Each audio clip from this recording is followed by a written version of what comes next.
তথা তমেব তমেব বিদ্যা দ্রবিড়ং তমেব তমেব সর্বং মম দেব দেব। Hello friends, welcome to my channel Vedic Planet. আশা করি আপনারা সবাই ভালো আছেন, সুস্থ আছেন, শান্তিতে আছেন এবং যে যার নিজের জীবন আনন্দে অতিবাহিত করছেন। বন্ধুরা, আমার এই চ্যানেলে সহজ বাংলা ভাষায় বিভিন্ন প্রকার হিন্দু শাস্ত্র যেমন বেদ, উপনিষদ, পুরাণ, রামায়ণ, মহাভারত, গীতা ইত্যাদি বিভিন্ন প্রকার ধর্মগ্রন্থ নিয়ে আলোচনা করা হয়। আপনারা যারা এই শাস্ত্রগুলি সম্বন্ধে জানতে ইচ্ছুক কিন্তু পড়ার জন্য সময় পান না, তারা এই চ্যানেলের ভিডিওগুলি দেখতে পারেন। তো বন্ধুরা, আজ আমি শিবপুরাণ থেকে শ্রী শৌনকের সাধন বিষয়ক প্রশ্নের উত্তরে শ্রীসুত শিবপুরাণের যে উৎকৃষ্ট মহিমা বর্ণনা করেছিলেন তা পাঠ করব। আপনারা যারা আগের ভিডিওগুলি দেখেননি তারা পেজে সার্চ করে ভিডিওগুলি দেখে নিতে পারেন। তাহলে শুনতে থাকুন। ব্রহ্মা বললেন, নারদ, কোনো এক সময়ে দক্ষ এক মহাযজ্ঞ আরম্ভ করেন। সেই যজ্ঞের দীক্ষা নিয়ে তিনি সমস্ত দেবর্ষি, মহর্ষি এবং দেবতাদের আহ্বান করেন। তারা সকলেই ওই যজ্ঞে উপস্থিত হন। অগস্ত্য, কশ্যপ, অত্রি, বামদেব, ভৃগু, দধিচি, ভগবান ব্যাস, ভরদ্বাজ, গৌতম, পৈল, পরাশর, গর্গ, ভার্গ, কুকুশ, শীত, সুমন্ত, ঋক, কস্ক এবং বৈশম্পায়ন এরা ও অন্য বহু সংখ্যক মুনি, স্ত্রী, পুত্রাদি সহ আমার পুত্র দক্ষের যজ্ঞে সানন্দে উপস্থিত হয়েছিলেন।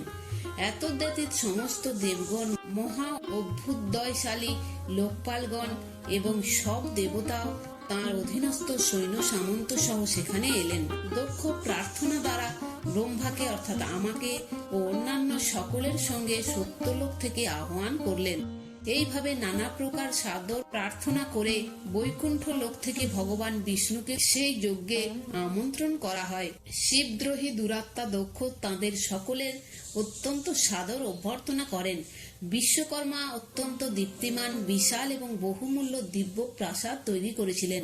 সকলেই সম্মানিত হয়ে সেই সকল প্রাসাদে যথাযোগ্য স্থানে সানন্দে অবস্থান করছিলেন।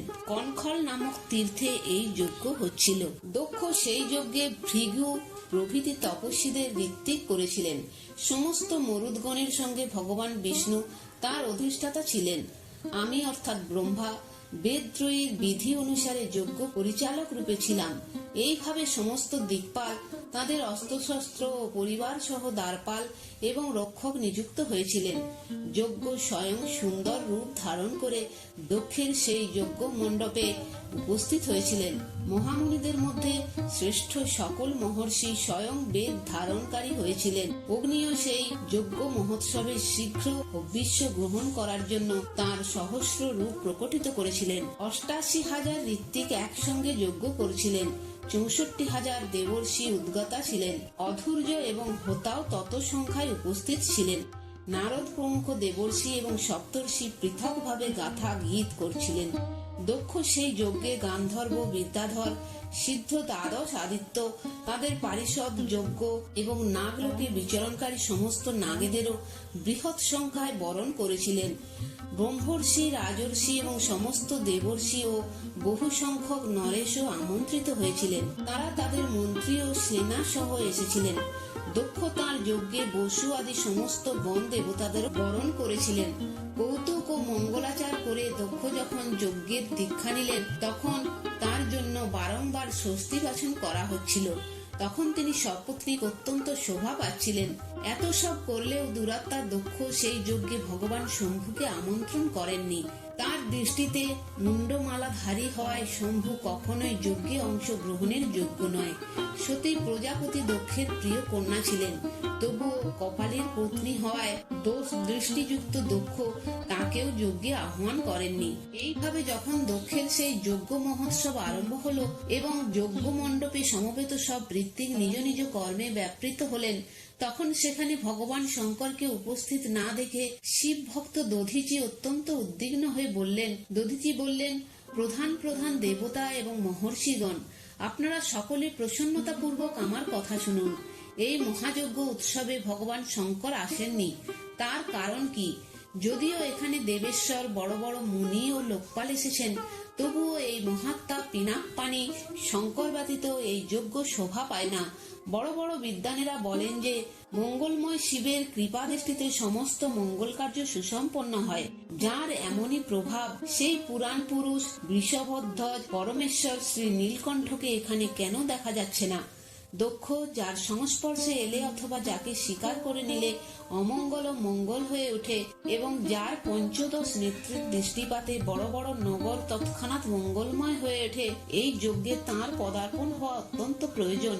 তাই তোমার নিজেরই পরমেশ্বর শিবকে এখানে শীঘ্রই আহ্বান করা উচিত, অথবা ব্রহ্মা, প্রভাবশালী ভগবান বিষ্ণু, দেবরাজ ইন্দ্র, লোকপালগণ, ব্রাহ্মণগণ এবং সিদ্ধদের সাহায্যে যজ্ঞপূর্তির জন্য সর্বভাবে চেষ্টা করে তোমার ভগবান শঙ্করকে এখানে নিয়ে আসা উচিত। আপনারা সকলে সেখানে যান, যেখানে মহেশ্বর দেব বিরাজ করছেন। সেখানে গিয়ে দক্ষনন্দিনী সতী সহ ভগবান শম্ভুকে এখানে নিয়ে আসুন। দেবেশ্বরগণ, জগদম্বা সহ পরমাত্মা শিব যদি এখানে আসেন, তবে সবকিছু পবিত্র হয়ে যাবে। তাকে স্মরণ করলে, তার নাম করলে সমস্ত কাজ পুণ্যময় হয়ে ওঠে। সুতরাং পূর্ণভাবে চেষ্টা করে ভগবান বৃষভধ্বজকে এখানে নিয়ে আসা উচিত। ভগবান শঙ্কর এখানে পদার্পণ করলেই এই যজ্ঞ পবিত্র হয়ে যাবে, না হলে এই যজ্ঞ পূর্ণ হবে না।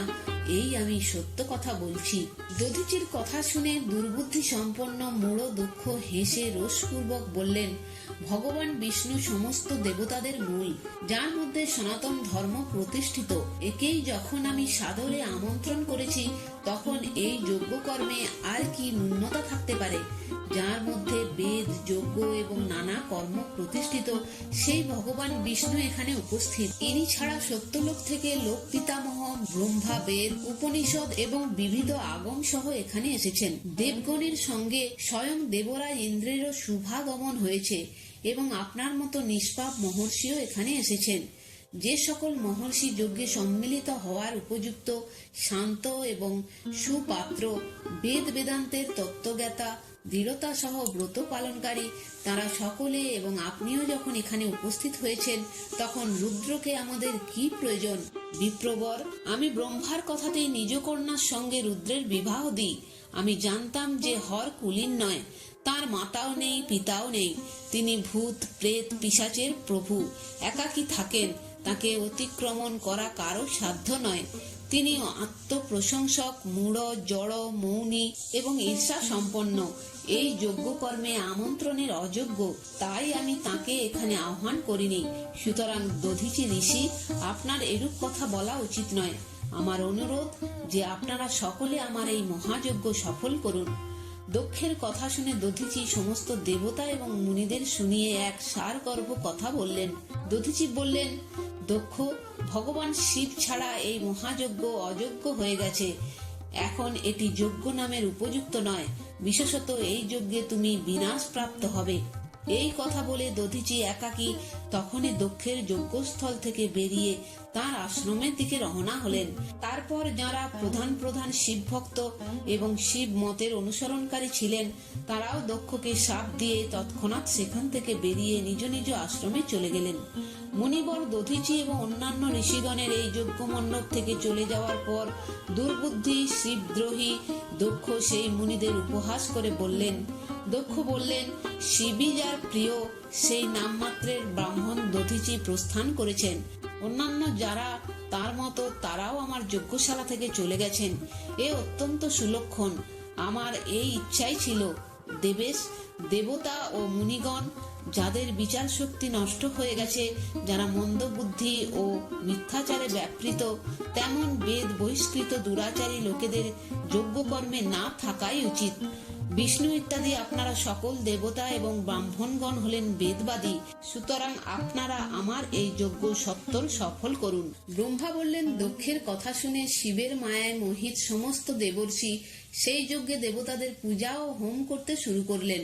মুনীশ্বর নারদ, এইভাবে সেই যজ্ঞ যে শাপগ্রস্ত হয়েছিল তার বর্ণনা করা হলো। এবার এই যজ্ঞ ধ্বংস হওয়ার ঘটনা বলা হচ্ছে। শ্রদ্ধাপূর্বক তা শোনো। তো বন্ধুরা, আজ এই পর্যন্তই। সমগ্র ভিডিওটি দেখার জন্য ধন্যবাদ। ভিডিওটি যদি ভালো লেগে থাকে তাহলে লাইক, কমেন্ট এবং শেয়ার করে আপনার প্রিয় মানুষদেরও দেখার সুযোগ করে দেবেন এবং এই ধরনের আরো ভিডিও দেখার জন্য চ্যানেলটি সাবস্ক্রাইব করে পাশে থাকা বেল আইকনটি প্রেস করে দেবেন পরবর্তী ভিডিওর নোটিফিকেশন পাওয়ার জন্য। সবাই ভালো থাকবেন, সুস্থ থাকবেন, আনন্দে থাকবেন।